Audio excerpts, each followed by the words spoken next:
everyone, and welcome to the Résumé Writing for EFL Learners Course. This is part 1 of a series of videos developed to help you review some basic English grammar and language usage points to assist you when writing your own personal resumes.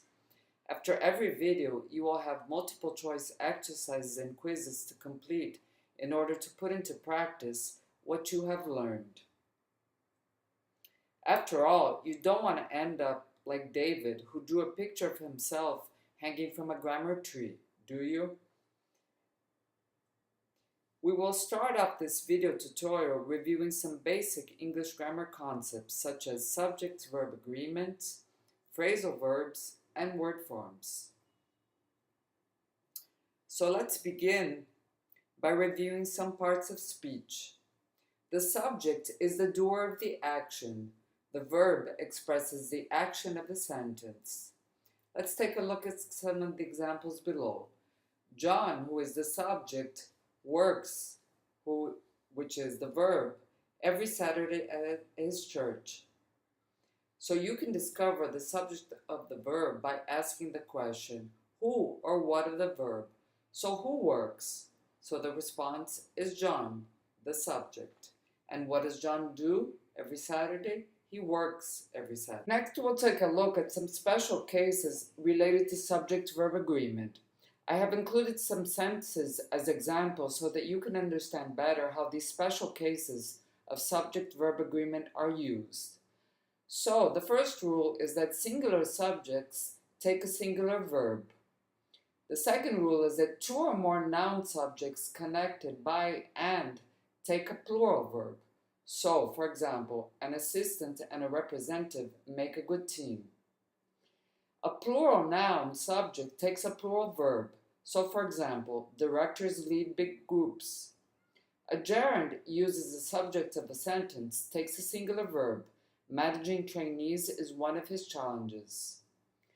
A noun that ends in S can be singular. It can also refer to a singular nation or even to fields of study. So, for example, there is good news on the economic front. The United States is announcing a decrease in interest rates. Economics is Jen's favorite subject in college. Expressions of time, distance, and money are followed by singular verbs. So 3 hours of study is enough. 40 kilometers is easy for a marathon runner. People and police are plural nouns and take plural verbs. Yesterday, the police were called to control the rebellion. Every is used with singular nouns and verbs. Everybody, everyone, and everything are also used with singular verbs. In our company, everybody uses the internet to do business. And the last important rule is that some adjectives can be preceded by the and used as a plural noun to refer to people who have this quality. So the young have easier access to the job market. Moving on to phrasal verbs. A phrasal verb is a verb that is followed by one or more adverbial participles such as into, up to, away with, sometimes erroneously called prepositions, and that change the original meaning of the verb itself. Here are some examples of phrasal verbs that change the original meaning of the verb itself, such as blow up, which means to explode. I'll give an example. The terrorists tried to blow up the railroad station. Bring up, mention a topic. My mother brought up that little matter of my prison record again. Bring up can also mean to raise children. It isn't easy to bring up children nowadays. Call off, meaning to cancel. They called off this afternoon's meeting. Do over, repeat a job.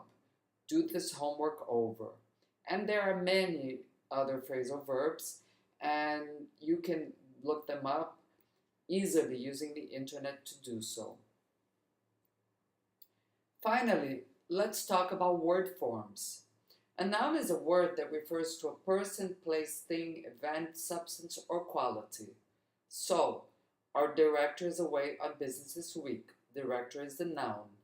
A verb expresses an act, occurrence, or mode of being. I enjoy working at this company. Enjoy is the verb.